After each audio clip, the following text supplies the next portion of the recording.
साक्षी भाव की साधना कैसे शुरू करें, इस प्रक्रिया को कैसे गहराई जाए जिससे कि घटना अपने आप से घट जाए। मेरी समझ में ध्यान के दो भाग हैं, एक जहाँ साक्षी में कर्ता मौजूद है और दूसरा जहाँ कर्ता भी गायब हो जाता है और घटना घट जाती है, जो कि परम ध्यान की वास्तविक शुरुआत है। मेरा प्रश्न पहले भाग से संबंधित है। जब कर्ता अभी भी मौजूद है तब वास्तव में और आगे क्या करने की जरूरत है जब तक घटना अपने से न घट जाए। देखिए, घटना को तो अभी आप भूल जाइए, क्योंकि घटना की कोई प्लानिंग नहीं कर सकता है। तो अपन ये बात बिल्कुल भूल जाना चाहिए कि ऐसा करेंगे तो ऐसा हो जाएगा। उसका कोई कार्य कारण से जुड़ाव नहीं होता है, वो स्पॉन्टेनियस होती है, वो हमेशा स्पॉन्टेनियस होती है। उसका कार्य कारण से कोई भी जुड़ाव नहीं होता है। कर्ता आपका, जब तक आपका संबंध श्वास से जुड़ा हुआ है तब तक आपका कर्ता विदा नहीं होता, और कर्ता जब विदा होता है तो उसका जो परिणाम है वो घटना ही होती है।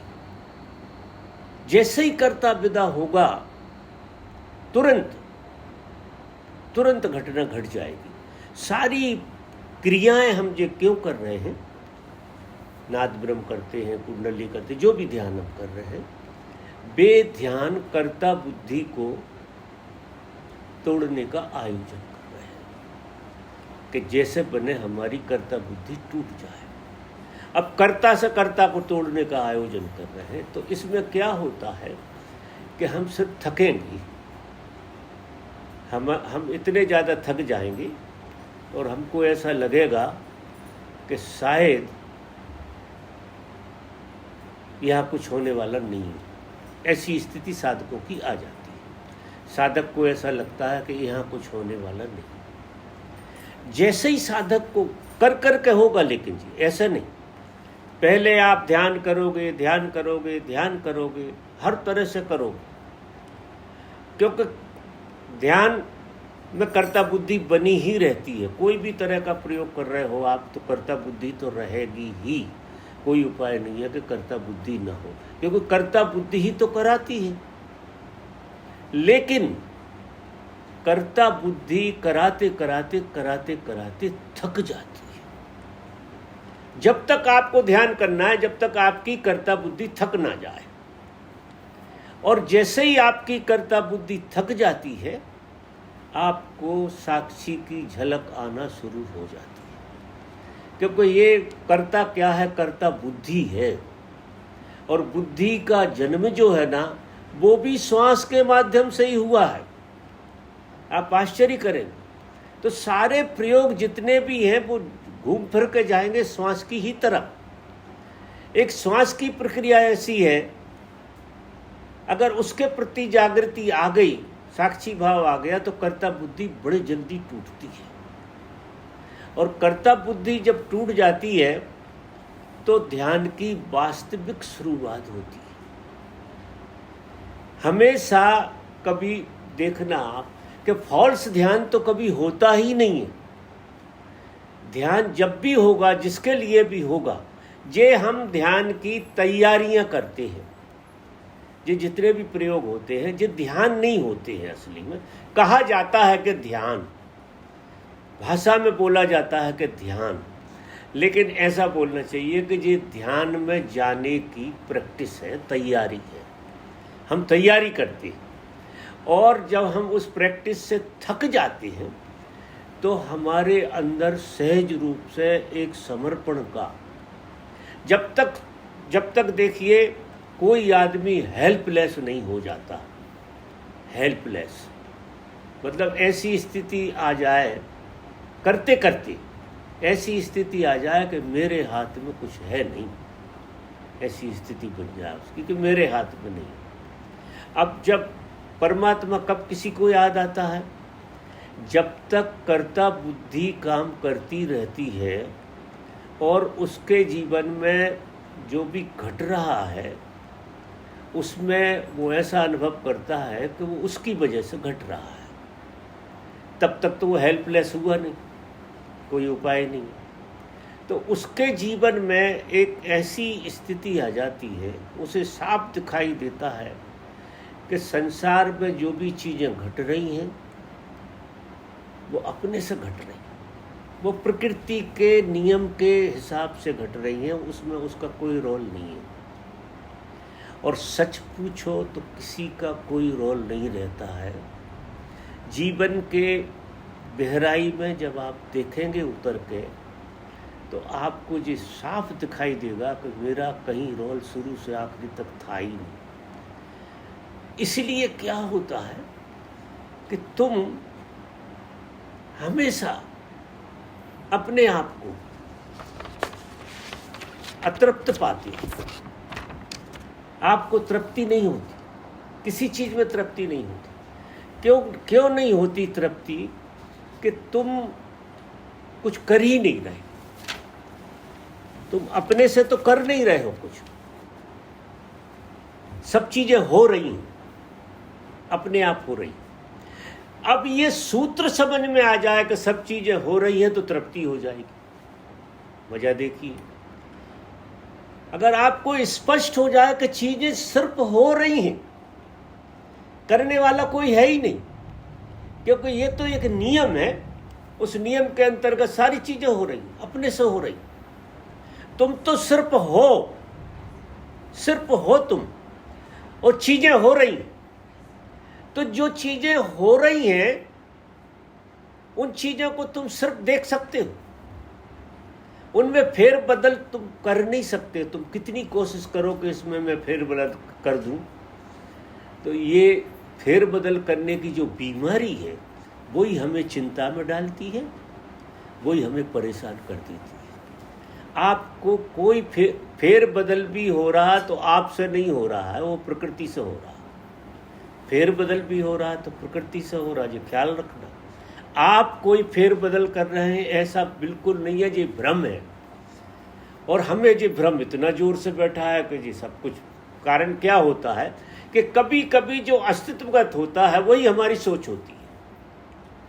तो हमें लगता है कि जो हमने सोचा था वही हो गया। अब मजा देखिए, जो प्रकृति धोखा देती है कि जो तुम सोच रहे थे वो हो जाता है, लेकिन ऐसा मत मानना कि जो तुम सोच रहे थे वो हुआ है, वो प्रकृति दत्त था और उसका संयोग बैठ गया।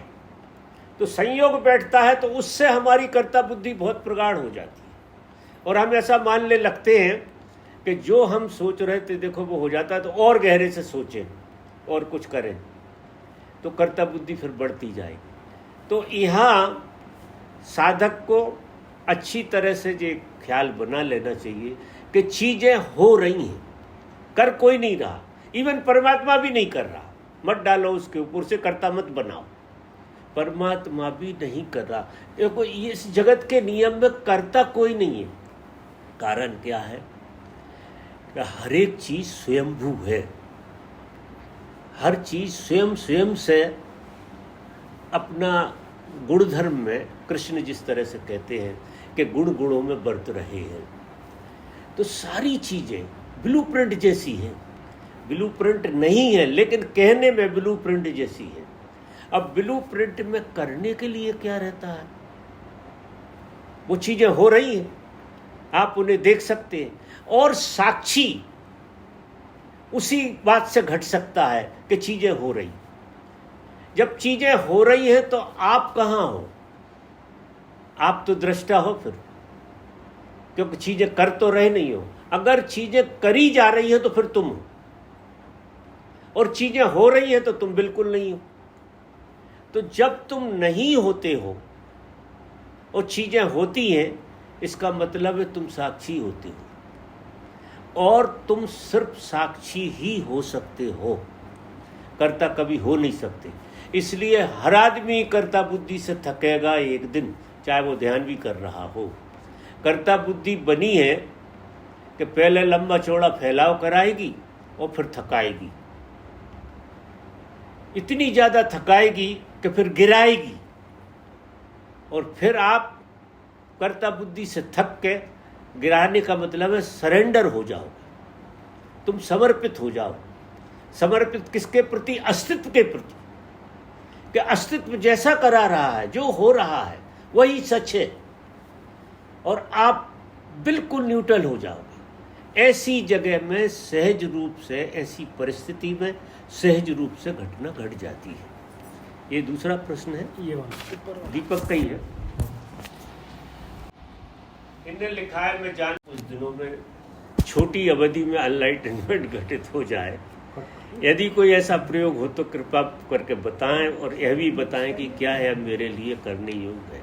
ये किसी के लिए करने योग्य नहीं है, आपके लिए नहीं, किसी के लिए भी नहीं। ऐसा कोई प्रयोग नहीं है जो छोटी अवधि के लिए उपलब्धि हासिल करा दे, क्योंकि उपलब्धि आपका आमूल रूप से रूपांतरण है, वो छोटी बड़ी नहीं होती। आपका रूपांतरण केवल आपके हाथ का रूपांतरण नहीं हो सकता है, आपकी आँख का नहीं हो सकता है। आपका रूपांतरण होगा तो आपके पूरे अस्तित्व का, जो आपका अस्तित्व है उसके पूरे गुणधर्म बदल जाएंगे। तो एनलाइटनमेंट कोई ऐसी घटना नहीं है। एनलाइटनमेंट का मतलब ये होता है कि आपका पूर्ण रूप से रूपांतरण हो गया।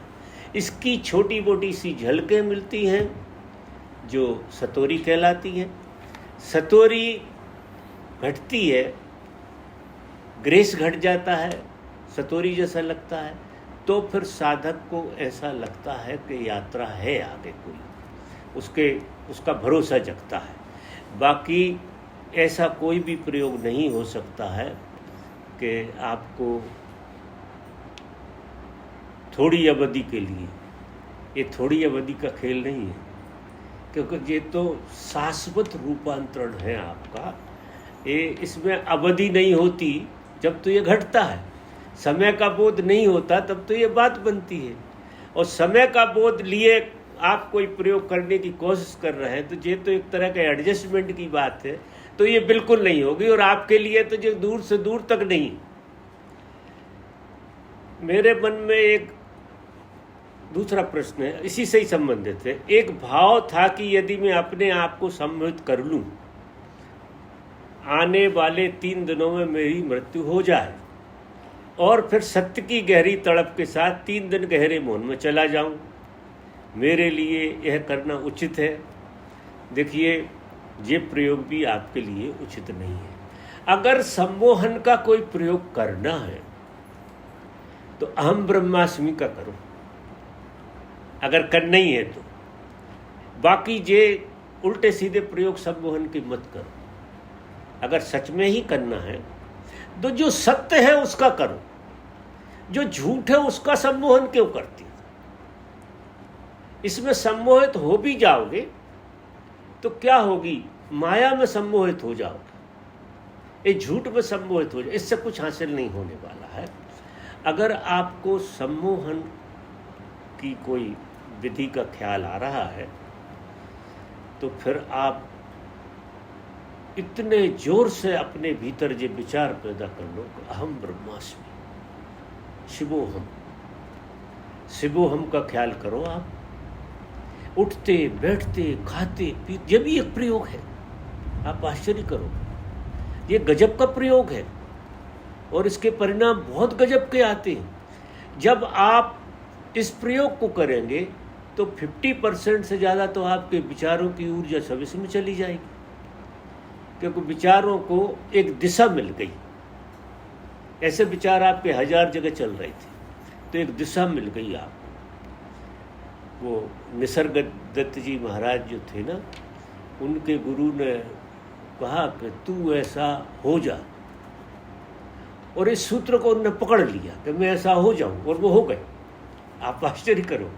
तो ये प्रयोग बहुत सारे प्रयोग करने के बाद में आता है। ये प्रयोग इतनी सरलता से नहीं आता है, लेकिन आपने बहुत सारे प्रयोग कर लिए तो फिर सम्मोहन का प्रयोग ये करिए आप कि अहम ब्रह्मास्मि, आप ही ब्रह्म हैं। ऐसा उठते बैठते खाते पीते और फिर दूसरा सम्मोहन का प्रयोग करो कि दूसरा भी ब्रह्म है। अब इसकी दूसरी कड़ी है कि मैं ब्रह्म हूं, ये तो पक्का है बिल्कुल। अब अपने आप को इससे नीचे देखो ही मत, आप बिल्कुल इसमें ठहर जाओ। इतना गहराई से जो सम्मोहन करो, ये सम्मोहन नहीं होगा, ये मैं फिर बता दूं। क्यों? कि ये चीज ना तो आपने कभी सुनी, क्या होता है अहम ब्रह्मास्मि, कुछ कैसी चीज है, क्या है, इसके बारे में आपने सुना नहीं है, सिर्फ नाम सुना है कि अहम ब्रह्मास्मि, लेकिन है क्या इसका तो पता नहीं। आप सम्मोहित होगे कैसे? इसमें क्या हो जाएगा कि सब तरह के सम्मोहन छूट जाएंगे और व्यक्ति के सब तरह के सम्मोहन छूट जाएं, ऐसा कोई प्रयोग हो जाए तो वो व्यक्ति अपने स्वभाव में आ जाएगा। क्योंकि हम हैं क्या? आप अलग से प्रयोग करने की कोशिश काहे को कर रहे हैं? हम हर जगह तो सम्मोहित हैं। हम सम्मोहन के अलावा हैं क्या? हम हर चीज से सम्मोहित हैं। हमें हर चीज ने सम्मोहित कर लिया है, और अलग से अपन और सम्मोहन करो तो ये उपद्रव हो जाएगा निश्चित ही। और ऐसी झूठी मृत्यु का अनुभव आपको हो सकता है, झूठी मृत्यु का, और वो आपको आधा आधा कर देगी, ना तो इस जीवन के रहोगे ना उस जीवन के रहोगे। इसलिए ये प्रयोग बिल्कुल मत करना, आपके लिए बिल्कुल नहीं है। और प्रयोग करना ही है तो मैं बता रहा हूँ, वो वाला प्रयोग करिए आप। फिर पांचवा है कि नींद में जाने से पहले हम साक्षी साधना कर सकते हैं। आपके हिसाब से नींद में जाने के पहले कौन सा ध्यान करना मेरे लिए उचित है? सभी मित्रों के लिए नींद में जाने के पहले शिथिल ध्यान करना चाहिए, सभी मित्रों के लिए। वो जो है थोड़ा सा सम्मोहन जैसा ही है, वो कि शरीर शिथिल हो रहा है, सब कुछ अंगूठे से लगा के शुरू करिए, एक एक चीज नीचे से शिथिल होती चली जा रही है, शिथिल होती चली जा रही है, और ऊपर तक सब कुछ शिथिल हो गया है। फिर धीरे धीरे आपकी शिथिल श्वास हो रही है, शिथिल हो रही है। वो जो प्रयोग है वो सुनो बताया है। और फिर आप करिए विचारों को शिथिल, तो विचार शांत हो रहे हैं, शांत हो रहे हैं। और चूंकि आप जागे हुए हैं, जाग के ये प्रयोग कर रहे हैं, तो ये एक तो नींद आपको बहुत गहरी और अच्छी नींद आएगी, बहुत अच्छी नींद आएगी। तो मैं सभी साधकों से निवेदन करता हूँ कि ये प्रयोग नींद के पहले, सोने के पहले सबको कर लेना चाहिए। तो पहले तो आपके हाथ पैरों को अच्छे से खींच खांच लेना चाहिए। भी जकड़े वकड़े रहते हैं ना, तो थोड़े से आपके हाथ पैर सक्रिय बने रहे, तो खींच लिए हाथ पैर थोड़ा सा। वो कौन सा तनाव वाला ध्यान वो करते हैं ना हम प्रयोग, शरीर को खींचते हैं, तो वो प्रयोग करके, और दूसरा फिर प्रयोग करिए शिथिल होने। तो जैसे ही आप शिथिल होते जाएंगे और गहरी नींद में आप सो जाएंगे, तो ये प्रयोग आपके लिए नींद में सोने के पहले ठीक रहेगा।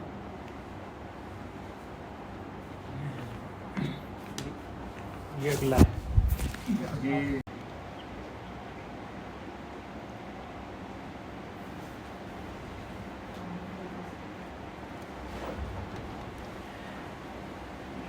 जब मैं ध्यान में बैठता हूँ तो मुझे गहरा डर सा लग रहा रहता है कि ध्यान में अगर कोई बुरा विचार आ गया है, यदि वह सच हो गया तो किसी को नुकसान पहुंचा सकता है, या मेरे प्रियजन या कैरियर धन को खो सकता हूँ।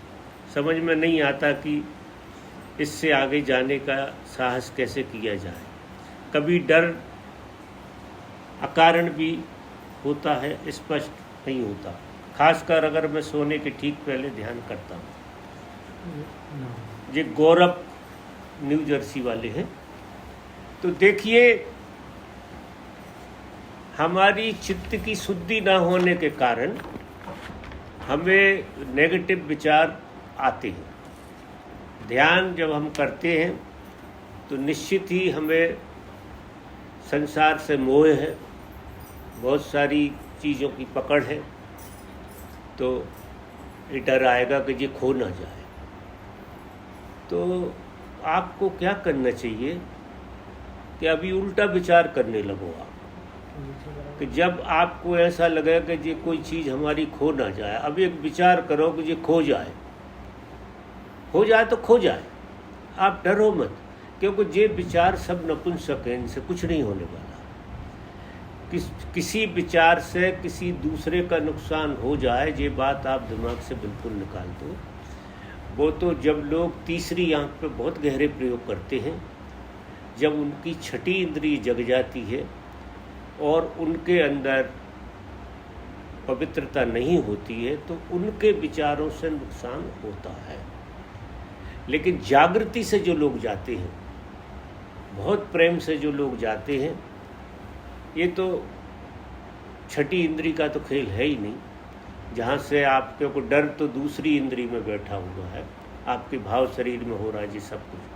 डर जो है ना, पूरा ईथर बॉडी का खेल है, तो उससे आपको बिल्कुल डरने की ज़रूरत नहीं है। और आजमाने के लिए आप क्या करो कि जैसे कोई मर जाएगा, ऐसा विचार आपको आया, अब आप ये कहो कि तू मर ही जा, मर जाना है तो मर जा, चाहे कोई भी हो, आपका कोई भी हो, तो क्या होगा कि कल वो मरने वाला है नहीं, तो फिर आप का ये विचार धीरे धीरे आप क्या है कि ये विचार ऐसा ना हो जाए, ऐसी भावना रखते हो तो दूसरे दिन फिर खड़ा हो जाता है, तीसरे दिन फिर खड़ा हो जाता है, आपको परेशान कर रहा है।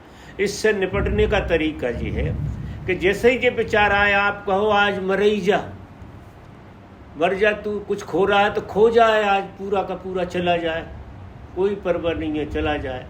अब ये अपोजिट विचार जब आप करोगे, और सवेरे कुछ होने वाला है नहीं, सवेरे आप देखोगे आप वहीं खड़े हो, वो आदमी भी जिंदा है, मरा ही नहीं, तो फिर आपको ये भ्रम निकल जाएगा कि मेरे विचार, अभी आपको भ्रम क्या पैदा हो गया कि मेरे विचार से सच ना हो जाए। आपका विचार इतना ताकतवर कहाँ है? अगर आपके विचार से सच होता तो आप परमात्मा ही हो जाते ना, लेकिन आपके विचार से कोई सच बच होने वाला है नहीं, तो घबराओ मत आप। तो आप जो है अपोजिट विचार करो। जब ऐसा विचार आए, इससे निकलने का तरीका बता रहा हूँ मैं, एक हल्की सी घटना कह रहा हूँ। मुझे सांप का डर लगता था, तो मेरे अंदर एक विचार आया कि सांप ने मुझे तो कभी काटा नहीं है, कैसा उसका जहर होता, कैसे चढ़ता है। तो मैं सांप के बिल के पास जाकर बैठने लगा कि काट भैया, तू काट और हम देखें, और जब तू काटेगा तो हम कम से कम जान तो जाएंगे कि कैसा जहर होता है। ना सांप आया ना कुछ हुआ, और डर चला गया। तो इस तरह का खेल होता है जी। तो जब ऐसे विचार आते हैं लोगों को साधना में, विकृतियां हैं इसलिए ऐसे विचार है, तो आपको उस तरह का विचार पैदा करना कि आज ये घटना घट ही जाना चाहिए जो रोज रोज घट रही है। अब तुम्हारे विचार में कितनी दम है देख लो, आप ही कह रहे हो कि ऐसा हो जाना चाहिए, वो कुछ होने वाला नहीं। जब सवेरे नहीं होगा तो आपको लगेगा फालतू का विचार था, वो भी फालतू का विचार था, और ये भी फालतू का विचार। आपके विचार से नहीं हो रहा, वो तो अस्तित्व में बहुत घटनाएं जुड़ के कोई घटना घटती है, और उसमें कभी कभार आपका विचार फंसता है। इसलिए आपको डरने की बिल्कुल ज़रूरत नहीं है। ये विचारों से आप जरूर मुक्त हो जाएंगे, लेकिन मेरी जो विधि प्रयोग में लाना और कहना कि हो ही जाना चाहिए, ऐसा समझ लीजिए। समझ में आ रही है आपको बात गौरव जी? ठीक है, तो मित्रों ऐसा लगता है कि अब सभा को समाप्त किया जाए, और आगे फिर जब भी आप लोग जैसा